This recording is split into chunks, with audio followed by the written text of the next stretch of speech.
आजा बेटा। आप लोगों ने बताया कि मैं मुंबई से हूं और मैं ज़रा मंच को नीचा करता हूं। आप लोग ने मुझे बुला करके अपने आप को भी नीचा कर लिया है, इसलिए आप लोगों को बधाइयाँ। बहुत मन से प्रियांशु ने गीत सुनाया, मेरे से आशा मत करना, क्योंकि एक टायर ठीक करने वाला मेरे पास आया। अच्छा। बोला मेरे को एक लड़की से प्यार हो गया है। मैंने कहा मैं क्या करूं? उसने बोला नहीं करूंगा तो मैं ही।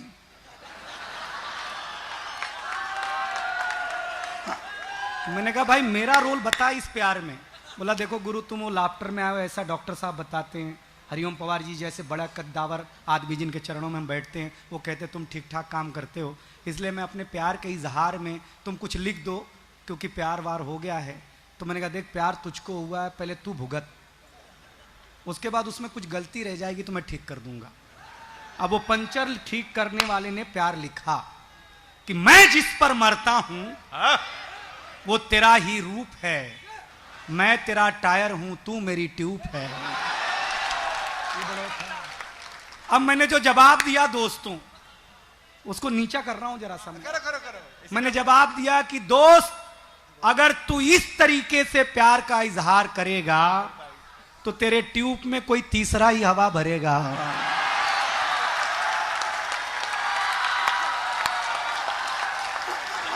ताली बजाओ यार जोर से। अब मैं नीचे ही लाऊंगा अब इसको, अब पूरा नीचे लाऊंगा इसको। अब ये देखो भाई, बंबई का प्यार ऐसा ही होता है।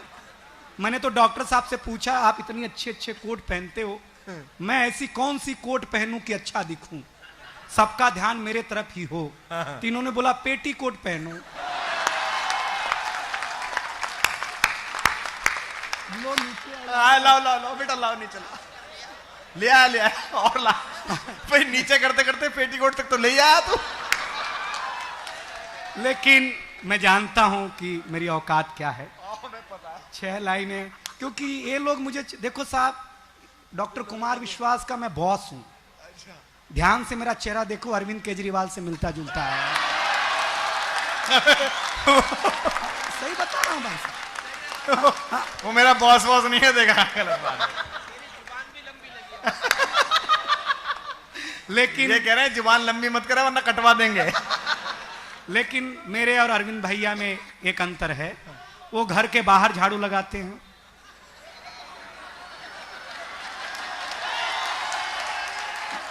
हाँ? आपने ताली बजा के साबित किया घर में आपकी भी हालत अच्छी नहीं है। आदमी का घर पे साहब निकल के आता है, पत्नी मोदी भक्त है, पत्नी मोदी। हाँ। और सही बता, लेकिन दुख तो इससे बड़ा आगे वाला है कि मेरा चेहरा अरविंद केजरीवाल से मिलता जुलता है और मेरी बीवी नरेंद्र मोदी की समर्थक है।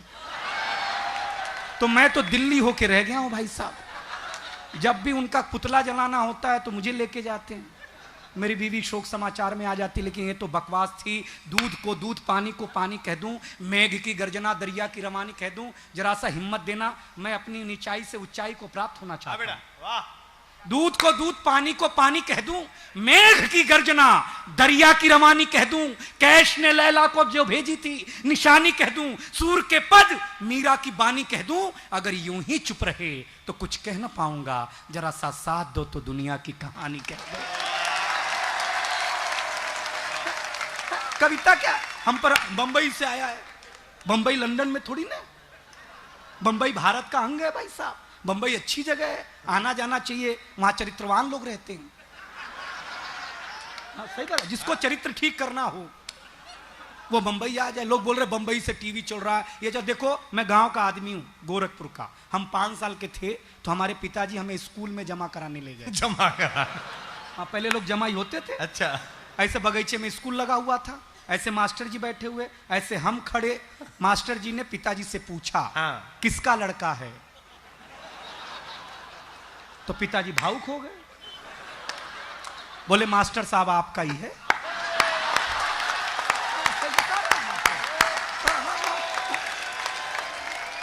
उस जमाने में ऐसा ही होता था। हाँ? अब हम टेंशन में 5 साल के कि जिसको 5 साल से पिताजी समझ रहे हैं वो तो है नहीं यार अपने यहाँ पे। तो हमने अपने पिताजी से पूछा अच्छा कि जब आप मेरे पिताजी नहीं हो तो मेरे घर में क्या कर रहे हो। तो पिताजी ने कहा ये भारत का संस्कार है बेटा, अगर तेरा चाचा जमा कराने आता। मास्टर बोलते कौन है, क्या बताते।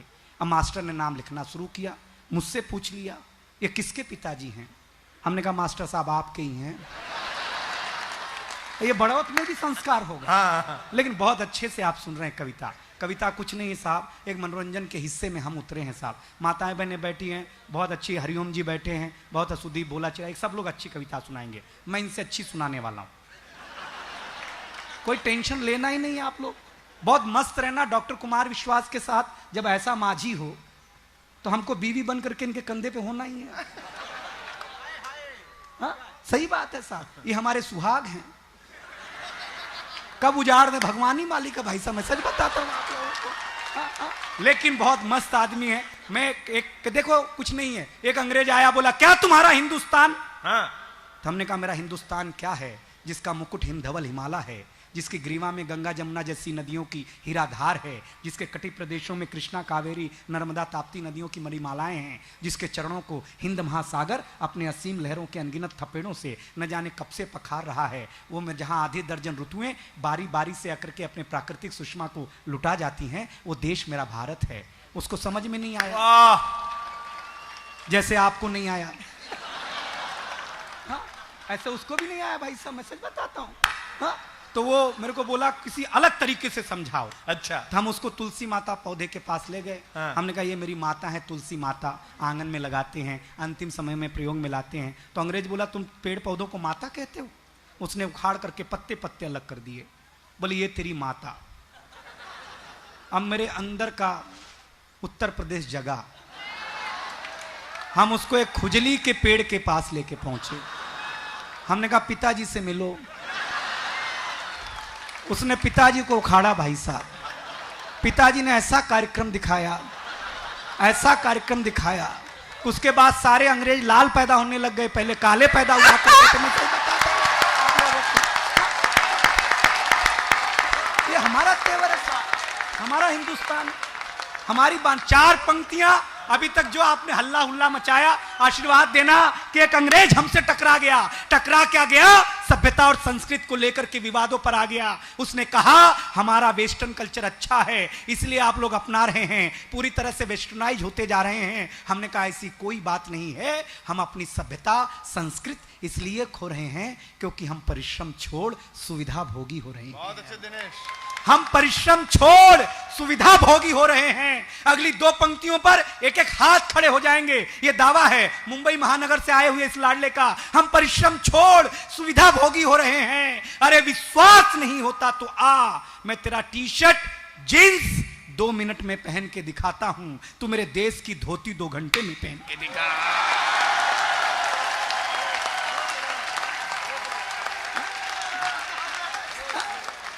हाँ, ये लो धोती का नाम लिया तो एक धोती अपने आप संभलने लग गई है।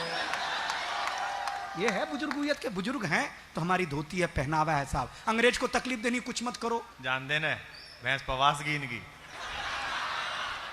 तू ना समझा क्या बात होली। ये ताऊ को ही पता कि इसकी वाली कब पवास है। बहुत मन से सुन रहे हैं। मैं तो हा का कवि हूँ भैया साहब, लेकिन डॉक्टर साहब हैं, आदमी बैठी हुई हैं, बहुत अच्छा मन से। देखो आप तना माताएं बहनें बैठी, बहुत अच्छा लग रहा है। ये रात को चुप बैठी हैं,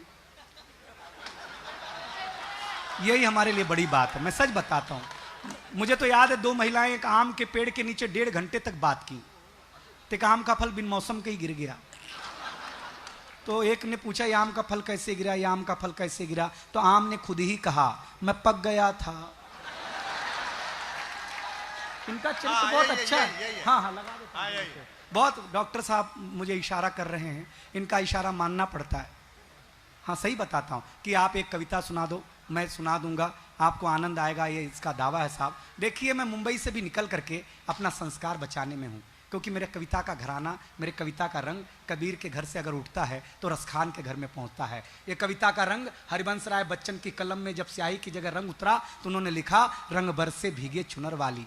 यही कविता जब आस्था के चौखट पर पहुंची तो अनूप जलोटा ने गाया, श्याम पिया मोरी रंग दे चुनरिया, ऐसी रंग दे कि रंग ना ही छूटे रामा, धोबिया धोए चाहे सारी उमरिया। यही कविता जब फिल्मी पर्दे पर उतरी तो सुनील दत्त साहब ने गाया कि रंग और नूर की बारात किसे पेश करूं, ये मुरादों की हंसी रात किसे पेश करूं। ये कविता शायर के घराने पे पहुंची तो शायर ने लिखा, इसी रंग रंग में रंग है, तुझे रंग रंग में रंग दिया, मेरा रंग आया है रंग पर, तेरा रंग चढ़ के उतर गया। ये कविता कवि के पास पहुंची तो कवि ने लिखा, इस रंग बदलती दुनिया में मैं रंग बेचता हूं। और ये कविता जब 18 साल के नौजवान सरकर्चर बोली तो गली गली में भगत सिंह ने गाया, मेरा रंग दे बसंती चोला, ये कविता का रंग है।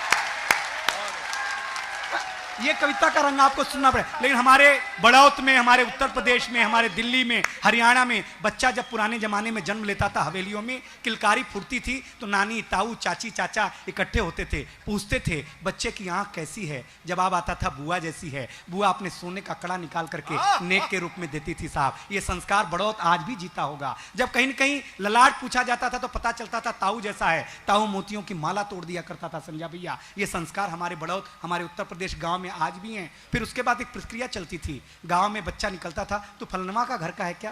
अभी मुंबई में ऐसा नहीं है।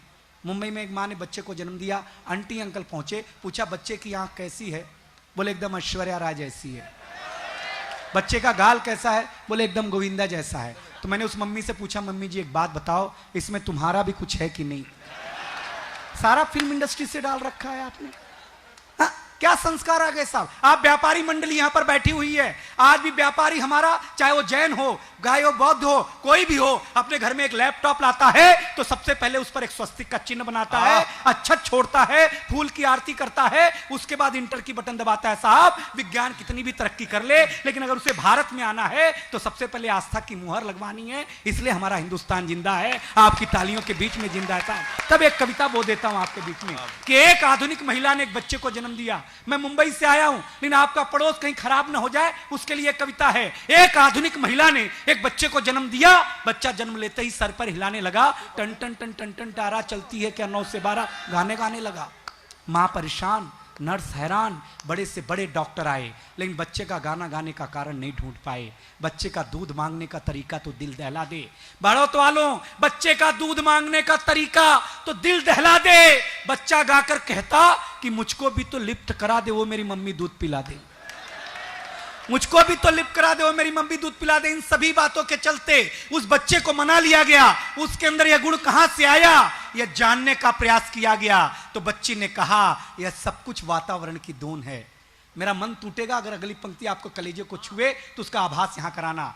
ये तमाम बातों के चलते बच्चा टन टन टन टन टन टन टारा गाना गाने लगा। इन तमाम बातों के चलते उस बच्चे को मना लिया गया। उसके अंदर यह गुण कहां से आया, यह जानने का प्रयास किया गया। तो बच्चे ने कहा, यह सब कुछ वातावरण की देन है। अगर महाभारत के अंदर कुछ पल की एक कहानी सुनकर अभिमन्यु चक्रव्यूह तोड़ करके अंदर जा सकता है, तो क्या दिन रात गाना सुनने वाला बच्चा गाना नहीं गा सकता?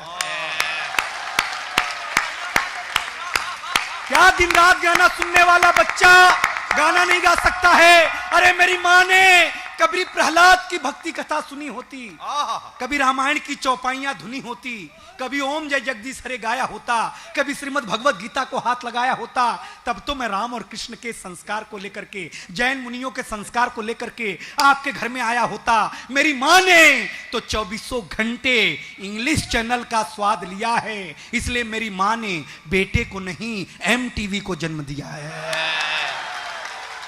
अगर मैं झूठ बोल रहा हूं तो आप ही बताएं, कितने घरों में रामायण है, गीता है, कुरान है, कितने घरों में आरती है, भजन है, भगवान है, कितने घरों में घिसा जाता मलयागिर चंदन है, कितने घरों में अजान है, संध्या वंदन है। अरे इनके अभाव में आखिर क्या हो पाएगा? आज का जन्म लेने वाला बच्चा इलू इलू तो क्या गीता के श्लोक सुनाएगा?